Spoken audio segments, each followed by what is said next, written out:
calling law enforcement names like Gestapo, or using the term kidnapping. That is a choice that is made. There are actions and consequences that come from those choices. And then when someone chooses to listen to a politician, a so-called journalist, a community leader. Reports are emerging that Donald Trump might have just fired or demoted one of the most controversial figures in his entire administration. And the circumstances surrounding this alleged removal could reveal just how catastrophic the political fallout from Minnesota has become. We're not talking about a quiet reassignment or routine personnel change. We're talking about what sources suggest could be the sudden termination of the Border Patrol commander who became the public face of federal operations that allegedly left multiple Americans dead in the streets. The official who reportedly called protesters domestic terrorists, who allegedly lied about what happened on video, who might have ordered agents to use chemical weapons against peaceful demonstrators. And if the reporting is accurate, if Trump actually removed this official despite his fierce loyalty from agents in the field, that could indicate the political damage became so severe that even Trump recognized keeping him was unsustainable. But there's allegedly confusion and chaos about whether he's actually fired, with some reports suggesting he's refusing to leave and that paramilitary forces under his command might be more loyal to him than to the president. But before we break down what this alleged firing might reveal about how badly Trump's Minnesota strategy backfired, real quick, you cannot trust mainstream media to explain what it means when a president potentially loses control of his own paramilitary forces. That's why we built John Brown Show, to bring you real stories, real context, and no corporate spin. If you want analysis that actually connects this reported removal to the larger questions about who controls federal agents and whether they answer to law or to individual commanders, hit that subscribe button right now. Because what's allegedly happening with this Border Patrol official could expose dangerous cracks in the chain of command. Your subscription actually matters here. All right, let's get into what the reporting actually says and why sources suggest this situation could be far more complex and dangerous than typical personnel changes. Because multiple credible outlets are allegedly reporting that Border Patrol Chief Greg Bovino has been removed from his role as commander-at-large and will return to his former position in California, where he's expected to retire. That sounds like a clear demotion or firing. But other reports indicate the Department of Homeland Security is claiming he hasn't been relieved of duties and remains a key part of the president's team. And some sources suggest Bovino might be refusing to accept the removal, that agents loyal to him are reportedly saying they'll continue following his orders regardless of what administration officials claim. If that's accurate, if there's genuinely confusion about who's in charge of Border Patrol operations, if agents are potentially more loyal to a fired commander than to the president, we might be witnessing the early stages of what could become a crisis where Trump loses control of forces he thought answered to him. Let's start by examining what different sources are allegedly saying about Bovino's status, because the contradictions between reports might reveal either typical Trump administration chaos or something potentially more concerning about competing power centers within federal law enforcement. The Atlantic reportedly published that Bovino has been removed from his commander role and will return to El Centro, California. That sounds definitive. A major publication stating he's been removed. But sources indicate that a senior Homeland Security official then posted on social media that Bovino has not been relieved of duties, that he's allegedly still a key part of the president's team and a great American. That directly contradicts the Atlantic's reporting. So, which version is accurate? Has he been fired or hasn't he? And then there are reports suggesting something even more complex, that Bovino's access to his email might have been suspended, that his social media accounts could have been locked by the department. Those are actions you typically take when removing someone from authority. But sources also indicate CNN reported he was expected to leave Minneapolis, suggesting movement but not necessarily termination. Think about what these contradictions might mean. The most innocent explanation could be typical Trump administration incompetence. Nobody coordinating messages. Different officials giving different information. The chaos we've seen repeatedly where the administration can't get basic facts straight. But there's potentially a more concerning explanation. What if Bovino actually was fired or demoted, but is refusing to accept it? What if the confusion reflects actual dispute about who's in authority? What if some officials want him gone, but others or Bovino himself are resisting? That would explain why you have contradictory statements from different sources. That would create exactly the kind of confusion we're seeing. Make sure you're subscribed to John Brown Show because sources suggest there's another element that makes this situation potentially more serious. Reports indicate some Border Patrol agents are allegedly saying they'll continue following Bovino's commands regardless of official statements, that they're fiercely loyal to him as the man who sends them into battle, that they view him as their actual commander rather than whoever administration officials might designate. If that's accurate, if agents are more loyal to an individual commander than to the chain of command structure, that's extraordinarily dangerous. That's the kind of dynamic where you could potentially have competing factions within federal law enforcement, where some agents follow official orders and others follow the directives of someone who might no longer have authority to give them. That's not police work. That could be the foundation of paramilitary forces operating outside legitimate control. Now let's talk about why Bovino's alleged removal, if it's real, would be happening now specifically. Because the timing reportedly connects directly to the catastrophic public relations disaster that Minnesota became for the Trump administration. And understanding what forced Trump's hand could reveal the political calculations that might lead to more removals. Reports indicate that public pressure reached what some described as fever pitch over the weekend following the alleged killing in Minneapolis. That video evidence contradicted official narratives in ways that became impossible to spin. That even conservative outlets and Trump supporters started questioning whether tactics had gone too far. When political costs mount that dramatically that quickly, administrations look for ways to relieve pressure. And one classic tactic is removing the most visible person associated with the controversy. Sources suggest Bovino had become toxic politically in ways even Trump couldn't ignore. His press conferences where he allegedly called the person killed a domestic terrorist who came to massacre law enforcement. His statements that video evidence reportedly contradicted. His admission in legal depositions that he'd allegedly lied about previous incidents involving chemical weapons. All of that made him a liability rather than asset for defending administration policies. And there's reportedly another element. The Wall Street Journal editorial board, typically sympathetic to Republican positions, allegedly published opinions suggesting ICE operations should pause in Minneapolis. When conservative media that should be defending you starts calling for pullbacks, that's significant political problem. That indicates you've lost even friendly audiences who would normally give you benefit of doubt. Think about what happens when the political equation changes. Bovino might have been valuable to Trump when he was aggressively implementing controversial tactics, and Trump wanted someone willing to be publicly ruthless. But when those tactics create such backlash that even Trump supporters start defecting, when video evidence makes defending the tactics impossible, suddenly that same aggressiveness becomes liability. The person who was asset yesterday becomes the problem you need to remove to stop the bleeding. Share this video with everyone you know because sources suggest there might also be concerns about Bovino's potential legal exposure.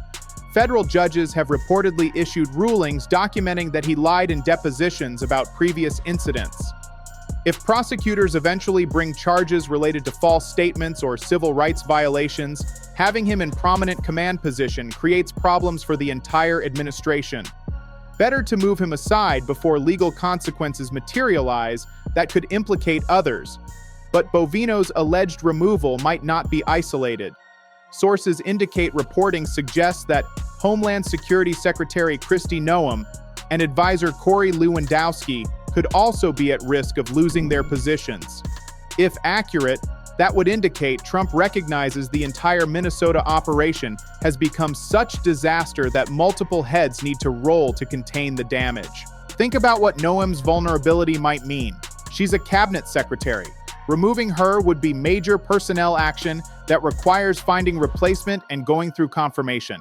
The fact that she's reportedly at risk suggests the political costs of keeping her might outweigh the disruption of removal. That's how bad the situation has allegedly become. Trump might be willing to accept the chaos of cabinet turnover rather than continue defending someone so associated with failed tactics. And there's the question of what removing these officials would actually accomplish. Would it change the underlying policies? Would it reform how operations are conducted? Or would it just be cosmetic changes where Trump removes the most visible people while continuing the same approach with different faces? Sources suggest critics are arguing that removing Bovino, even if it happens, isn't nearly enough, that Noem needs to be impeached rather than just fired, that the entire approach to immigration enforcement needs fundamental restructuring rather than personnel shuffles. But from Trump's political perspective, removing visible officials might be calculation about deflecting blame.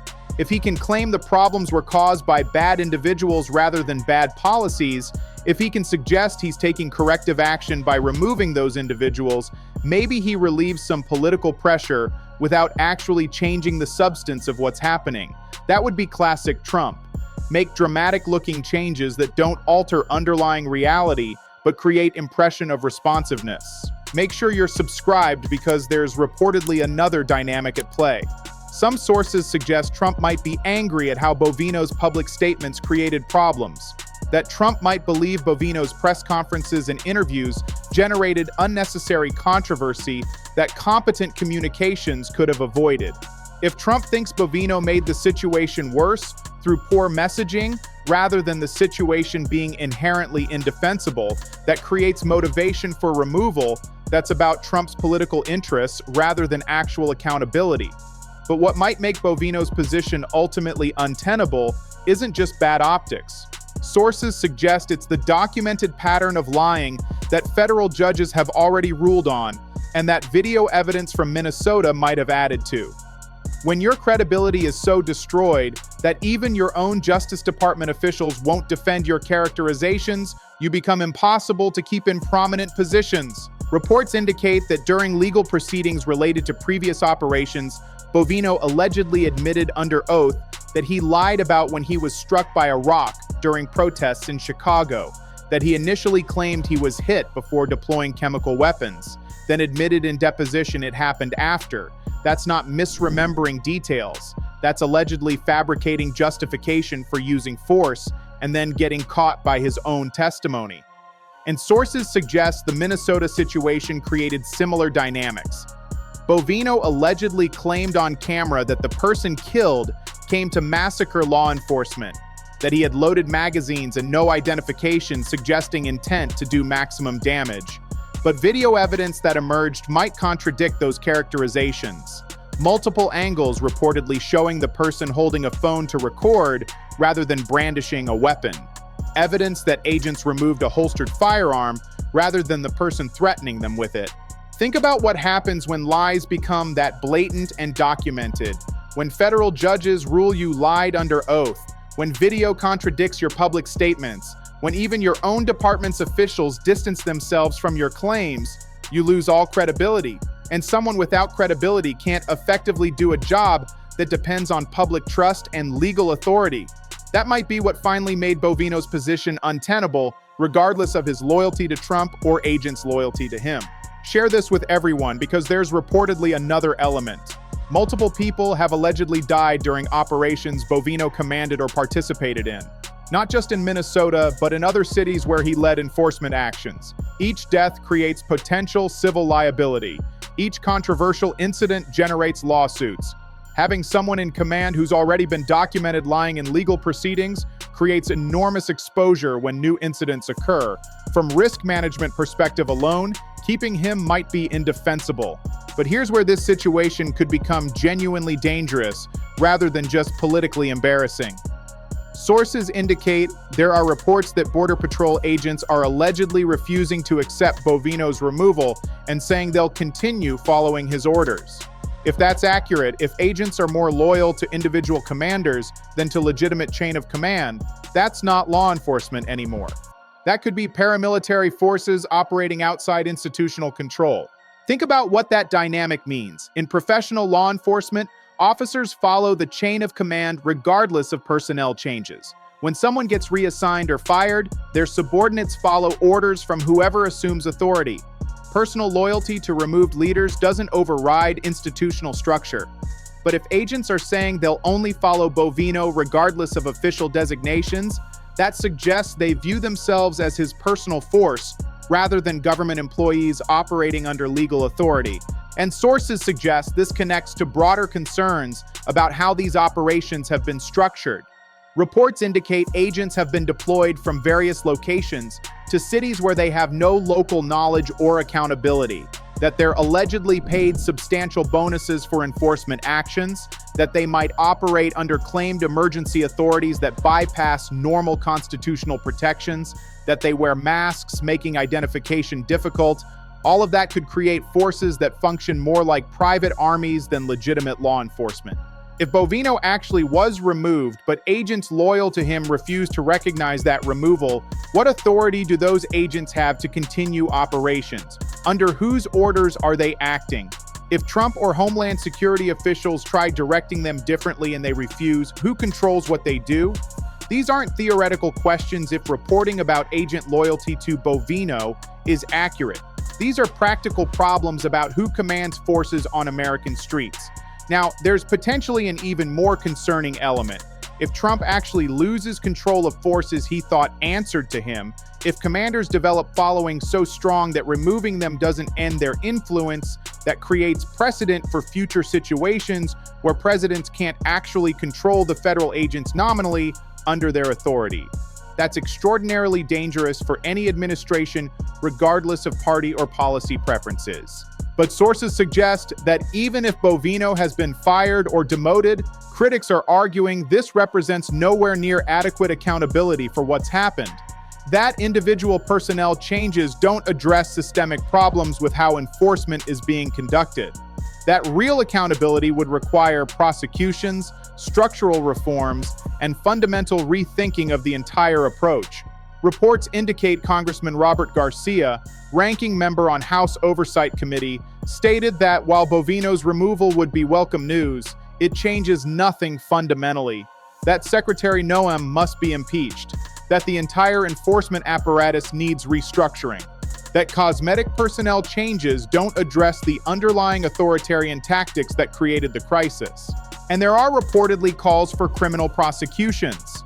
Not just removal from positions, but actual legal accountability for actions that critics characterize as civil rights violations, false imprisonment, or potentially even murder depending on circumstances of specific incidents. Sources suggest the argument is that statute of limitations hasn't expired, that future administrations could and should prosecute officials who allegedly violated constitutional rights during Trump's term. Think about what adequate accountability might look like from this perspective, not just firing Bovino and maybe Noem, but congressional investigations with subpoena power, independent prosecutors examining specific incidents, civil lawsuits establishing patterns of constitutional violations, reform legislation restricting how enforcement can be conducted, defunding or abolishing agencies that have allegedly operated lawlessly. That's comprehensive accountability rather than token personnel changes. Share this video with everyone you know because there's reportedly recognition that political will for such accountability depends on public pressure, that Congress only acts when constituents demand it, that prosecutors only pursue cases when political environment supports it, which means the protests and organizing and sustained attention that allegedly forced Bovino's removal need to continue and intensify to achieve deeper reforms. One firing doesn't end authoritarian tactics, sustained resistance might, but ultimately Bovino's alleged removal and the chaos surrounding it might matter most for what it reveals about Trump's political situation heading into midterm elections. Because if Trump felt compelled to remove one of his most aggressive enforcers despite the loyalty that person commanded from agents, that suggests Trump recognizes his Minnesota strategy became catastrophic liability rather than political asset. And that recognition could affect how Trump approaches controversial tactics in other contexts. Sources indicate polling shows Trump's approval on immigration enforcement has reportedly gone underwater, that more Americans now disapprove than approve of how he's handling what was supposed to be his signature issue. That's politically devastating for any president, but especially for Trump, whose entire brand depends on projecting strength on enforcement. When your strongest issue becomes your biggest vulnerability, electoral calculations change dramatically. And there are reportedly signs that even Trump's base is cracking on these specific tactics. Social media posts from self-identified Trump supporters saying they can't defend what happened in Minneapolis. Gun rights organizations questioning why someone's Second Amendment rights weren't respected. Conservative commentators calling for operations to pause. When you lose even friendly audiences, when your own supporters start defecting, that's political crisis that requires response. Think about what this means for Republican candidates in competitive races. They need Trump's base to turn out, but they also need to avoid being associated with deeply unpopular tactics. If Trump continues aggressive enforcement that polling shows Americans reject, Republicans in swing districts get squeezed between maintaining base loyalty and attracting swing voters. Some candidates might start distancing themselves from Trump's approach to protect their own electoral prospects. That creates pressure on Trump to moderate or at least appear to moderate by making changes like removing Bovino. And sources suggest Democrats see opportunity to make enforcement tactics central midterm issue. That they're demanding funding bills include reforms before supporting them. That they're using oversight hearings to document alleged abuses. That they're building campaign messages around Trump's failed approach. If enforcement remains as unpopular as current polling suggests, Democrats could ride that issue to congressional gains that then give them subpoena power and investigative authority over what's happened. That's what Trump might be trying to prevent by appearing responsive through personnel changes. So here's what Bovino's alleged removal reveals. Reports suggesting he's been fired or demoted from Border Patrol Command, though contradicted by other sources claiming he remains in position. Potential confusion about who actually controls Border Patrol operations if agents are more loyal to individual commanders than to chain of command. Documentation of Bovino lying in previous legal proceedings, combined with video evidence allegedly contradicting his Minnesota claims. Political pressure that reportedly became so overwhelming that even Trump might have recognized keeping Bovino was unsustainable.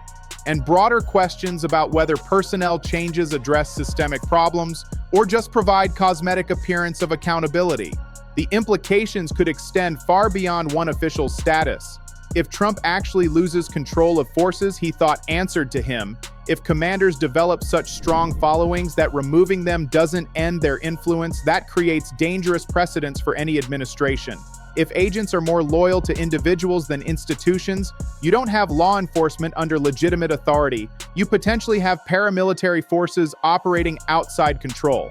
And the political calculations might matter most for what comes next.